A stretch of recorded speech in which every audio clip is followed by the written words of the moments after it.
Hola, amigos! Guess what? Oh, hell, you know the drill.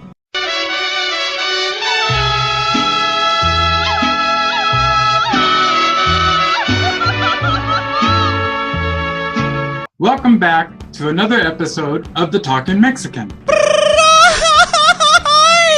Picture this. There is an image of a rope. The rope is frayed at both ends with only a thin thread of the rope keeping it together. On the flip side, there are three men. Two of the men, whom we will call Charlie and Sam, are standing on opposite ends of the rope. The third man, whom we will call George, is standing between the two frayed rope ends, holding onto the thin thread that is keeping the rope together. Charlie says to Sam, "Did you hear what happened?" "No," Sam replies. "What happened?" he asked. "He let go," Charlie shot back. Now here is the kicker. Who is Charlie talking about? Could it be George? Is it possible George became tired of trying to hold the rope together by a thin thread and decided to let go? In other words, he gave up. Or did George let go of the weak link in the rope, the thin thread, but not before grabbing both of the frayed ends and bringing them together in a way that created a stronger, more useful rope? You tell me. There is a saying you often hear cited following the breakup of a relationship or the death of a loved one. It isn't until we have lost something that we appreciate what we had, or some variation thereof. When I was eulogizing my brother on the day of his wake, it wasn't until I was alone at his house later that evening that I asked myself this very question. Why the hell did you wait until your brother was dead to share what he meant to you when he was alive? Something we're all guilty of, I think.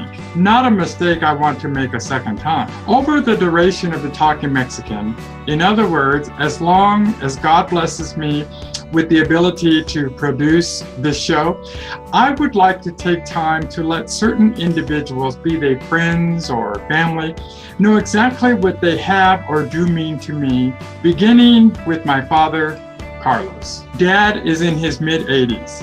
He is the second oldest of four brothers. He also has 8 sisters, I believe, several of whom have passed on, including my Uncle Joe, who was the oldest of the 4 brothers. Although my father is not tall in stature or rich beyond avarice, for me, more so as of late than when I was a boy, Dad has become greater than the most noblest of kings and richer by example and strength of character and conviction of faith than all the Trumps, Gates, and Zuckerbergs combined. There was once upon a time when I hated, but not literally, my mother for naming me rather than my brother Frank after Dad. On the day Dad asked me, "What kind of Mexican are you?"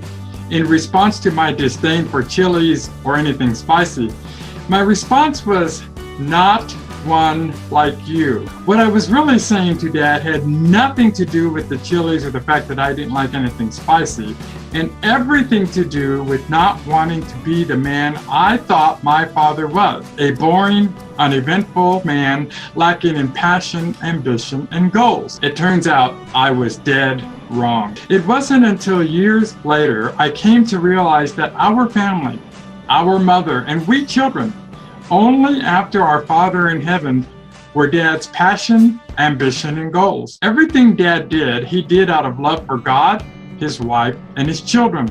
The man who was once an embarrassment to a high-achieving, unsuccessful, big-headed, egotistical boob like me ended up becoming a man of great distinction, character, and integrity. Dad became the man that I can only pray to become. He is my hero, my mentor, and my greatest source of love and support, second only to our Father in heaven. Dad, I do not want you to leave this world without knowing how much you mean to me and how privileged and honored I am to call you my father. My desire to serve, my passion for people, my strong work ethic, my commitment to integrity, honesty, and holding myself accountable are all the direct result of my relationship with you. Dad, for as long as these fond memories remain imprinted upon the consciousness of my soul, I will always remember fondly and remain grateful for each day You worked hard to provide for our family, for loving Mom in your unique, special way, for the lessons you taught each of us, especially us boys, for stepping out and helping me purchase my first car, for the times you took us to places like Disneyland, Knott's Berry Farm, the beach, mountains, movie theaters, the trip to Mexico with Grandpa, and the night you took us along with Grandpa to see wrestling live. Grandpa was so excited he couldn't even get his shoe on. I could go on and on. But these memories only resonate with the one whose heart holds such memory. I will close then with this final statement. You are my father. A father a son could not be any prouder of. I love you, Dad.